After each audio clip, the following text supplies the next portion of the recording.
Hello बच्चों, welcome. पिछले video में हमने आपको अनुप्रास अलंकार के बारे में समझाया था।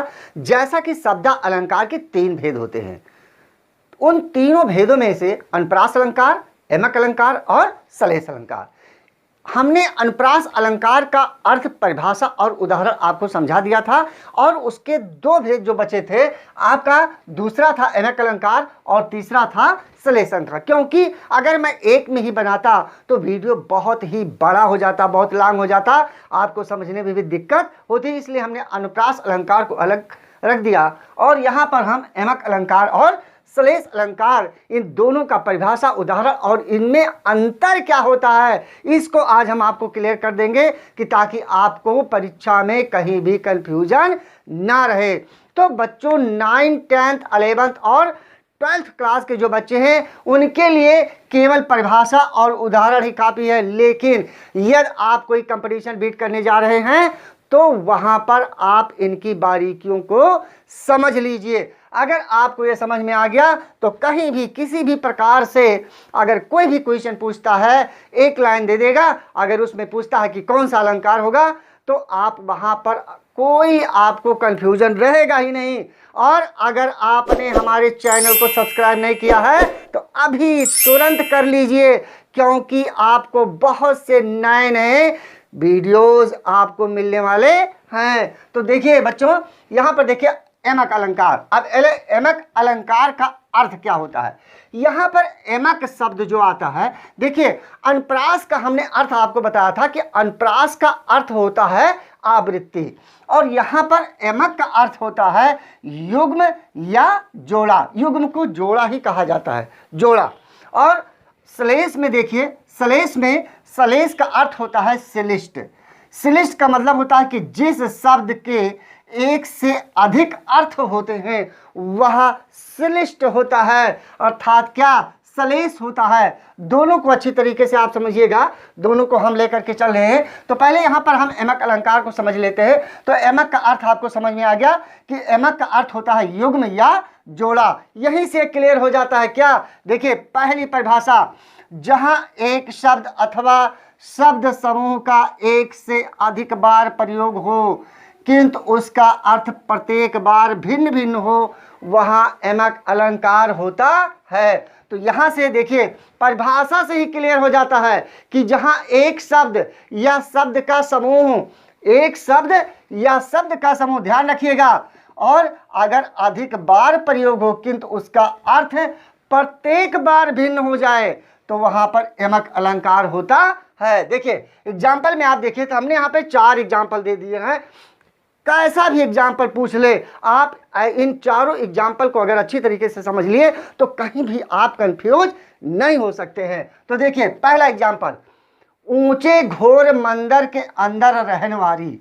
ऊंचे घोर मंदिर के अंदर रहने वाली और ऊंचे घोर मंदिर के अंदर रहाती है। अब यहाँ ऊंचे घोर बहुत ऊंचाई पे, मंदिर, अब मंदिर यहाँ जो शब्द आया है, अब देखिए यहाँ पर कहता कि एक शब्द अथवा शब्द समूह, तो यहाँ शब्द समूह है ऊंचे घोर मंदिर। ऊंचे घोर मंदिर क्या, के अंदर रहने वाली, अर्थात ऊंचे घोर मंदिर मतलब महलों के अंदर रहने वाली। ऊंचे घोर मंदिर, इन महल के अंदर रहने वाली, ऊंचे घोर मंदिर के अंदर रहाती है। अब यहाँ घोर, ऊंचे घोर मंदिर जो आ जाता है, यहाँ पर पर्वत या जो कांद्राएं होती हैं, जो गुफाएं होती हैं, उसके अंदर क्या करती है, रहाती है, नहीं रहती है। यानी ऊंचे घोर मंदिर के अंदर, यानी ऊंचे महलों के अंदर रहने वाली आज वो किसमें रहती है, गुफाओं, पर्वत की गुफाओं के अंदर रहती है। तो ये हो गया आपका यमक अलंकार। यहाँ पे देखिए शब्द समूह है आपका ऊंचे घोर मंदिर, और इसमें भी आपका ऊंचे घोर मंदिर। तो ऊंचे घोर मंदिर के अंदर रहने वाली, ऊंचे घोर मंदिर के अंदर रहाती है। ये आपका क्लियर हो गया। दूसरा एग्जाम्पल, इकली डरी हूँ, घन देख के डरी हूँ, विष खाए की डरी हूँ, घनश्याम मर जाए। तो देखिए इकली डरी हूँ, पहली डरी, घन देख के डरी हूँ। अब देखिए शब्द यहाँ अलग अलग है, 3 जगह डरी डरी डरी आया है। खाए विष की डरी हूँ, घनश्याम मर जाए हूँ। तो देखिए यहाँ शब्द समूह है लेकिन यहाँ अलग अलग शब्द हैं। हर एग्जाम्पल में अलग अलग तरीके से दे दिए हैं कि ताकि आपको अगर एक लाइन दे दिया जाए कंपटीशन में, आप वेट करें, अगर कंपटीशन में दे दिया गया है तो आपको समझने में बहुत आसानी हो जाए। एक यानी बहुत पुरानी जो रचना थी, कनक कनक ते सौगनी मादकता काय, यही हम 9 और 12 तक क्लास तक ये पढ़ते चले आए। तो यहाँ पर हमने उसको भी देखिए, कनक कनक ते, हमने यहाँ पे दोनों शब्दों को रख दिया है और इनको आप बारीकी से समझ लीजिए। देखिए, इकली डरी हो घन देख के डरी हो, खाए बिस की डरी हो घनश्याम मर जाए हो। तो इकली डरी हो, इकली डरी, इकली यानी अकेली, डरी हो यानी पड़ी हो। पहला अर्थ पहले डरी का, इकली डरी हो यानी अकेली पड़ी हो, घन देख के डरी हो। यहाँ दूसरा, पहला डरी यानी पड़ी होना, दूसरा घन देख के डरी यानी बादलों जो काली घटाएं छाई हुई हैं वहां पर उसको देख करके क्या भयभीत हो गई है, डर गई है। और खाए बिस की डरी हो, खाए बिस की डरी मतलब क्या कि बिस की डली यानी बिस का टुकड़ा, बिस की डरी हो घनश्याम मर जाए। तो यहाँ पे डरी 3 बार प्रयोग हुआ, डरी डरी डरी। तो पहले का अर्थ होता है डरी का यानी पड़ी होना, दूसरे का घन देख के डरी यानी भयभीत होना, और तीसरा विष की डरी यानी विष की टुकड़ी। तो यहाँ पर आपका एमक अलंकार होता है। तीसरे एग्जाम्पल में नगन जड़ाती थी, वह नगन जड़ाती है, नगन जड़ाती थी। अब यहाँ देखिए, नगन का अर्थ हो गया नग, नग जो अंगूठी में हीरे का नग जो जड़ा करके पहना जाता है। तो नगन जड़ाती थी यानी नग को जलाती थी, वह नगन जलाती है यानी नग्न अवस्था में क्या है उसे वो जलाती है। देशज शब्द है, देशज, देशज शब्द, जलाती है यानी ठंड लगती है। तो यहाँ पर नगन जलाती थी, नग को जलाती थी, और नगन जलाते नग्न, उसे ठंडक का अनुभव हो रहा है। तो देखिए दोनों क्लियर हो गया। अब चौथा एग्जाम्पल, कनक कनक ते सौगनी मादकता अधिकार, या खाए बौराए जग या पाए बौराए। तो यहाँ कनक का अर्थ हो गया धतूरा और यहाँ पर हो गया सोना। इसको हमने पिछले वीडियो में एक बार समझा चुके हैं। तो देखिए यहाँ पर आपका शब्द समूह आपको मिल जाता है, ऊंचे घोर मंदिर, ध्यान रखिएगा इन चीज को। शब्द समूह में भी यही एग्जाम्पल हम शुरू से पढ़ते हुए चले आते हैं, लेकिन जब हम आगे कंपटीशन बीट करते हैं तो ये हमें फंसा देता है। तो केवल कनक कनक यही रट लेना नहीं कि दो शब्द आ गए और हमने उनके अर्थ को क्लियर कर लिया तो वहाँ पे एमक अलंकार नहीं। यहाँ पे आपको ध्यान देना है कि शब्द समूह पे ध्यान देना है। 3 बार यहाँ पे शब्द का प्रयोग हुआ, अलग अलग तरीके से शब्द एक है लेकिन इन तीनों शब्दों के अर्थ अलग हो जाते हैं। यहाँ पे देखिए 2 शब्द अलग अलग तरीके से हैं, यहाँ पे इनके अर्थ अलग हो जाते हैं, इसलिए यहाँ पर एमक अलंकार होता है। तो एमक अलंकार आपने समझ लिया। अब आता है श्लेष अलंकार। हमने बता दिया कि श्लेष अलंकार यानी श्लेष का अर्थ होता है क्या, श्लिष्ट, यानी जिस शब्द के एक से अधिक अर्थ होते हैं। कोई भी ऐसा शब्द है, एक शब्द से अधिक अर्थ अगर हो जाए वहां पर क्या होता है, श्लेष अलंकार होता है। तो परिभाषा में देखिए, जहां किसी शब्द के एक बार प्रयुक्त होने पर एक से अधिक अर्थ होते हैं वहां श्लेष अलंकार होता है। यानी अब एमक और श्लेष में ये डिफरेंस हो जाता है। एमक में क्या कहता है कि एक शब्द अथवा शब्द समूह का एक से अधिक बार प्रयोग हो किंतु उसका अर्थ अलग अलग हो जाए, लेकिन इसमें क्या है कि किसी शब्द के एक बार प्रयुक्त होने पर एक से अधिक अर्थ हो जाए तो वहां श्लेष अलंकार होता है। अब यहाँ पे देखिए एग्जाम्पल में, रहीमन पानी राखिए बिन पानी सब सून, पानी गए न उबरे मोती मानुष चून। अब देखिए रहीमन पानी राखिए बिन पानी सब सून। यहाँ पर रहीमदास जी कहते हैं कि पानी राखिए, सबका पानी राखिए। पानी शब्द ही यहाँ पे बहुत इंपॉर्टेंट है। बिन पानी सब यानी सब कुछ पानी के बिना क्या है, सूना है। लेकिन पानी गए ना उभरे मोती मानुष चून, यहाँ पे ये जो तीसरा पानी आया है ये यहाँ पर श्लिष्ट है। इसी पानी का अर्थ देखिए, यहाँ पे शब्द पे आप ध्यान देना है कि जिस शब्द के एक से अधिक अर्थ होते हैं, एक ही शब्द है पानी और इसके कितने अर्थ हो जाते हैं, यहाँ मोती मानुष चून। तो देखिए अब पानी अगर हम मोती के पक्ष में लेते हैं तो क्या होता है, चमक। अगर पानी नहीं है तो मोती की चमक फीकी पड़ जाती है। मोती मानुष, मानुष यानी मनुष्य के पक्ष में अगर देखें तो प्रतिष्ठा, कहते हैं इंसान का पानी चला गया, इज्जत चला गया, मान प्रतिष्ठा खो गया। पानी पानी हो जाना मुहावरा भी होता है। तो यहाँ पर पानी आपका क्या हो गया, मनुष्य के लिए अगर देखा जाए तो उसके प्रतिष्ठा का सवाल है। और अगर चून यानी अगर चूने को ले लिया जाए, अगर हम चूने में पानी को मिलाते हैं तो आपने देखा होगा कि चूना जो होता है वो उबलने लगता है। तो इस तरीके से अगर जब तक उसमें पानी मिलाया नहीं जाएगा तब तक वो उबल नहीं सकता, पक नहीं सकता है। वो क्या, एक यहाँ पर एक अर्थ और हो जाता है, आटे में, आटा जो होता है अगर आटे में पानी न मिलाए तो आटा गूंथा नहीं जा सकता है। तो यहाँ पर चून जो आपका है, आप चूने के पक्ष में ले सकते हैं और आटे के भी पक्ष में ले सकते हैं, दोनों वाइट, दोनों सफ़ेद होते हैं।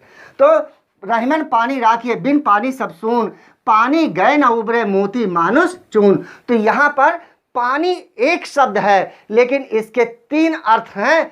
मोती के पक्ष में अगर देखें तो पानी का अर्थ चमक, अगर मनुष्य के पक्ष में देखें तो इसका अर्थ प्रतिष्ठा, और अगर चूने या आटे के पक्ष में देखें तो इसका अर्थ क्या हो जाता है, जल होता है। अर्थात क्या कि अगर ये पानी नहीं होता तो ना तो मोती उबर सकता है, ना तो मनुष्य आगे बढ़ सकता है, और ना ही चून भी उबर सकता है। अब दूसरा एग्जाम्पल, चिर जीवों जोरी जुरे क्यों न सने गंभीर, यूं घटिए वृषभानुजा ये हलधर के वीर। अब देखिए 2 शब्द यहाँ पे आया, हलधर और वृषभानुजा। तो एक शब्द पहले वृषभानुजा को देख लीजिए कि एक शब्द एक है, वृषभानुजा। वृषभ, वृषभानु, वृषभानु कौन थे, राधा के पिता थे। वृषभानु प्लस जा, वृषभानु प्लस जा, जा को हम अलग कर देते, जा मतलब क्या, पुत्री, जा का मतलब पुत्री, यानी वृषभान की पुत्री, जा यानी कौन, राधा। तो यहाँ पर एक तो वृषभानुजा यानी वृषभान की पुत्री राधा, और दूसरा अगर इसको हम संविच्छेद कर दे, वृषभ प्लस अनुजा, वृषभ, वृषभ की बहन अनुजा, अनुजा कौन, उसकी बहन अनुजा कौन है, गाय, यानी वृषभ की बहन कौन हो गई, गाय। तो इस तरीके से शब्द एक है लेकिन उसके कई अर्थ हो जाते हैं। हलधर, हलधर, हल को धारण करने वाला, तो हल को धारण करने वाला हलधर, हलधर को धारण करने वाला कौन, हलधर को धारण करने वाला बलराम, और हलधर को धारण करने वाला आपका बैल।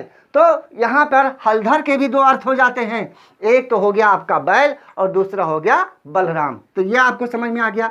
देखिए पानी को आपने समझ लिया, वृषभानुजा समझ लिया, हलधर समझ लिया, यहाँ पर आपका श्रेष्ठ, तो यहाँ पानी आपका जो होगा ये श्रेष्ठ है, वृषभानुजा श्रेष्ठ है, हलधर श्रेष्ठ है। इस चीज को आपको ध्यान देना है। उदाहरण में अब तीसरा एग्जाम्पल देखिए, गुण ते लेत रहीम जन सलिल कूप ते कार, गुण, गुण। अब यहाँ पर गुण, गुण ते रहीमदास जी कहते हैं क्या, अब गुण, यहाँ पर गुण का अर्थ देखिए, शब्द एक है लेकिन एक ही शब्द के 2 अर्थ हो जाते हैं। यहाँ पर गुण, गुण का अर्थ होता है रस्सी, और एक गुण का अर्थ हो गया गुण, जिस गुणों को हम ग्रहण करते हैं, और दूसरा रस्सी। तो गुणते लेत रहीम जन सलिल कूप ते काढ़, कूप यानी कुएं, कुएं के अंदर हम जल को जब रस्सी को डालते हैं और उसके में से हम जल को खींचते हैं तो क्या होता है, उसके गुणों को ग्रहण करके ही ऊपर उसको लाया जा सकता है। तो इस तरीके से गुण ते लेत रहीम जन सलिल कूप ते काढ़, तो यहाँ पर गुण का भी 2 अर्थ हो जाता है, एक गुण का अर्थ होता है रस्सी और दूसरे गुण का अर्थ हो जाता है क्या, गुण। तो यहाँ पर भी हमने आपको 3 एग्जाम्पल इसमें दे दिए। रहीमन पानी राखे बिन पानी सब सून, तो पानी यहाँ पर आपका क्या हो गया, श्रेष्ठ हो गया। वृषभानुजा, हलधर ये आपका श्रेष्ठ हो गया, गुण आप पर यहाँ पर श्रेष्ठ हो गया। तो ये आपका हो गया यमक अलंकार और ये हो गया आपका सलेश अलंकार। ये आपने इसके एग्जाम्पल को हमने 3 एग्जाम्पल दे दिया, इसमें भी दे दिया, आपको कहीं भी इसमें कोई कंफ्यूजन नहीं रहेगी। और अब यहाँ पर हम इसके डिफरेंस यानी इसके अंतर को समझा देते हैं, फिर एक बार क्लियर कर लीजिए। अक्सर यहीं पर लोग फंस जाते हैं क्योंकि यमक और सलेश ये दोनों फंसा देता है। तो अगर आप इसके अंतर को अच्छी बारीकी से समझ रहे हैं तो आपको पहचानने में जरा सा भी गलती नहीं होगी। तो यहाँ पर यमक में देखिए, यमक में एक शब्द एक से अधिक बार प्रयुक्त होता है और प्रत्येक स्थान पर उसका अलग अलग अर्थ होता है। ध्यान रखिएगा, यमक में क्या होता है कि एक शब्द एक से अधिक बार प्रयुक्त होता है, जैसे कनक कनक, नगन नगन, इकली डरी डरी डरी। तो इस तरीके से एक शब्द एक से अधिक बार प्रयुक्त होता है और प्रत्येक स्थान पर क्या होता है, उसका अर्थ अलग अलग हो जाता है। लेकिन श्लेष में क्या होता है कि श्लेष में एक शब्द के एक बार ही प्रयुक्त होता है, एक शब्द केवल एक बार प्रयुक्त होता है। किसमें? श्लेष में। इसमें एक शब्द एक से अधिक बार प्रयुक्त होता है और उसका अलग अलग स्थान पर क्या होता है, उसका अर्थ अलग हो जाता है। लेकिन इसमें श्लेष में एक शब्द केवल एक बार प्रयुक्त होता है, लेकिन अब उसके क्या होते हैं, अनेक अर्थ हो जाते हैं। यही दोनों में अंतर होता है। इस अंतर को अगर आप समझते हैं तो चाहे जिस तरीके से कहीं से भी एमक में पूछ लिया जाए या श्लेष में पूछ लिया जाए तो वहां पर आपको कोई भी कंफ्यूजन नहीं होगा। तो इस तरीके से अनुप्रास, अनुप्रास का अर्थ आवृत्ति, यमक का अर्थ हो गया युग्म या जोड़ा और श्लेष का अर्थ हो गया श्लिष्ट, यानी जिस शब्द के एक से अधिक अर्थ होते हैं वो श्लिष्ट होता है। तो तीनों परिभाषाओं को हमने आपको अच्छे तरीके से समझा दिया, आपको अंतर समझा दिया। अब इसके बाद में अगले वीडियो में हम फिर मिलेंगे। जय हिंद, जय भारत।